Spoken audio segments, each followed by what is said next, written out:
Coming up on Mountain News at 5:30, the search for answers continues following yesterday's shooting at a mega church in Texas.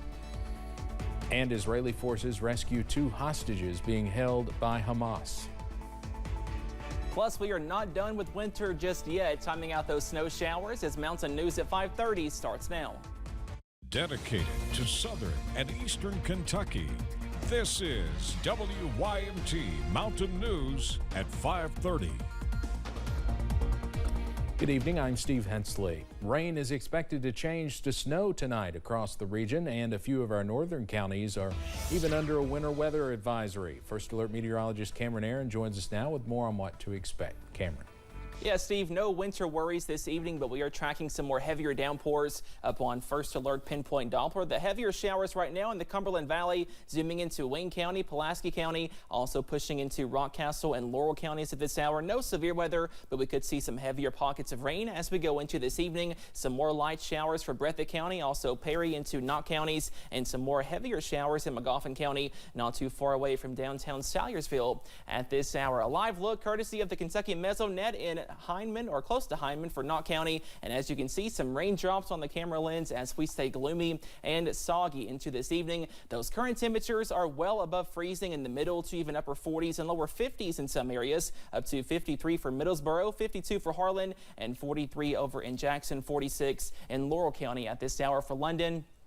But we are tracking this spin in the atmosphere. That is an upper level low close to Memphis, Tennessee. And notice some wintry weather for Arkansas pushing into western Tennessee. And that weather system will continue pushing into our direction as we go into late Monday, also early Tuesday. So we do have a winter weather advisory for Estill, Powell, Menifee, also Rowan counties. And that will last through 9 a.m. on Tuesday. More details on that wintry weather and your Valentine's Day forecast trending more sunny coming up in just a few minutes. Steve? All right, Cameron, thank you. A Southern Kentucky sheriff says a lot of illegal drugs are off the streets and a major dealer is behind bars. 73-year-old Roger Mullins was arrested in Casey County last Friday. Sheriff Chad Weddle says he had never seen that many drugs in one location before, calling it the biggest bust in Casey County's history. Police found 50 pounds of meth along with 3 kilos of cocaine and 4 pounds of heroin. Mullins is in the Casey County Jail on a $500,000 bond. We are learning more this afternoon about what happened inside a Texas church yesterday when a woman armed with an assault rifle opened fire before an afternoon service. In the moments that followed, the suspect was killed, but others were injured, including a child who remains in critical condition. CNN's Laura Aguirre has more on what witnesses are saying and the message the shooter reportedly had written on her gun. We started screaming, there's a shooter, there's a shooter. Terrifying moments described by those who were inside celebrity pastor Joel Osteen's Lakewood Church in Houston, Texas, Sunday. We went scared and then we went to the chairs to try to protect us. My mom and me were so worried. 9-year-old Ethan Rodriguez hid in a bathroom with his dance class as gunshots rang out just ahead of the afternoon Spanish service. 2024. Police say a woman in her 30s, armed with a weapon and accompanied by a 7-year-old child, opened fire just inside the entrance. She had a long gun, and it could have been a lot worse. But they stepped up and they did their job. They are 2 off-duty law enforcement officers who were working security at the church. The city's police chief says they shot and killed the suspect. The 7-year-old and a male bystander were injured by gunfire. Houston's police chief says they're still investigating who fired the bullets that hit them. A federal law enforcement source tells CNN the woman's gun, an AR-15, had the word Palestine written on it. It's way too early to determine a motive for the shooter's actions. Indications that mental health played a role in an early investigation. Pastor Joel Osteen told reporters the outcome could have been much more tragic had the church not been between services. And for now, his focus is on moving his congregation forward. We're going to keep going strong and just, doing what God's called us to do, lift people up and give hope to the world. I'm Laura Aguirre reporting. The Montgomery County District Attorney's Office identified the shooter as 36-year-old Janess Yvonne Moreno earlier this afternoon. At a news conference, Houston's police chief said she was the biological mother to the critically injured 7-year-old boy. Today, former President Donald Trump attended a high-stakes closed-door hearing in the classified documents criminal case against him. The hearing concerned access to evidence that could impact whether the former president is tried in the federal case before the November election. Defense attorneys want access to classified evidence they or their clients have not yet seen, which prosecutors and intelligence agencies do not want them to see. Former President Trump is receiving some backlash following comments he made to NATO this past weekend. At a campaign rally in Conway, South Carolina, Trump told supporters that he would tell Russia that they could do whatever they wanted to in regards to any NATO member that failed to spend enough on defense. Some lawmakers are slamming those comments, including Connecticut Senator Chris Murphy. Vladimir Putin is intent on defeating Ukraine, and then he has made it clear he has plans to move on to NATO countries, to Europe. That would draw the United States directly into a confrontation with Putin, two nuclear powers at war for the first time in our lifetime. Republican presidential candidate Nikki Haley says Trump's comments made her sick to her stomach, adding he has put everyone in the military as well as the U.S.'s allies at risk. With the November election less than 9 months away, President Biden is honing his message to allies and also addressing the issue of his mental fitness to be the commander-in-chief for another 4-year term.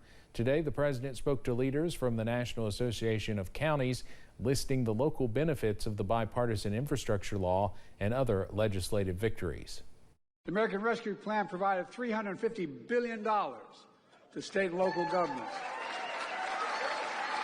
That money put cops on the beat, teachers in the classroom, money to keep child care centers open, families in their homes. All of you could decide how best to spend your money without having to go through the State House or your governor. The president also increased his criticism of what he calls MAGA Republicans, blaming them for killing a bipartisan border deal last week. 2 Israeli hostages captured by Hamas back in October were rescued during a raid in the southern Gaza city of Rafah, but that raid also could be a precursor to an Israeli invasion of the city, where more than 1 million refugees are taking shelter. CBS's Skylar Henry has more on that from the White House. President Biden praised the rescue of 2 hostages being held by Hamas. Israeli Defense Forces have released new video showing the daring rescue. Louis Har and Fernando Marman were quickly flown to safety, where they were then reunited with their families at a hospital. News of the rescue broke ahead of Monday's White House meeting between President Biden and King Abdullah II of Jordan. Jordan and the U.S. are working together to seek a deal that would free the rest of the hostages being held by Hamas. There has been constructive progress towards trying to get a deal in place for an extended pause and getting all the hostages out. But it's not done, and nothing is really negotiated until everything is negotiated, and those conversations are ongoing now.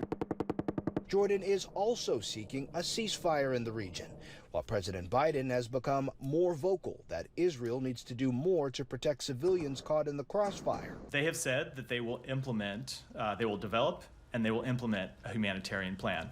We have made clear that we think it is imperative that they do so. Israel is preparing an assault on the southern Gaza city of Rafah, where more than 1 million refugees have fled from other parts of Gaza to escape the war. Skylar Henry, CBS News, the White House. Israel says about 100 hostages remain in Hamas captivity. President Biden's frustration with his Israeli counterpart is reportedly growing. People familiar with the matter say the president is telling advisors Prime Minister Benjamin Netanyahu is obstructing efforts to alleviate the humanitarian crisis in Gaza. President Biden has not directly criticized Netanyahu in public, but some officials wonder how much longer that will last. Tomorrow is Election Day in New York as voters in the 3rd Congressional District head to the polls for a special election. The district is currently without representation after the expulsion of the controversial Republican George Santos last year.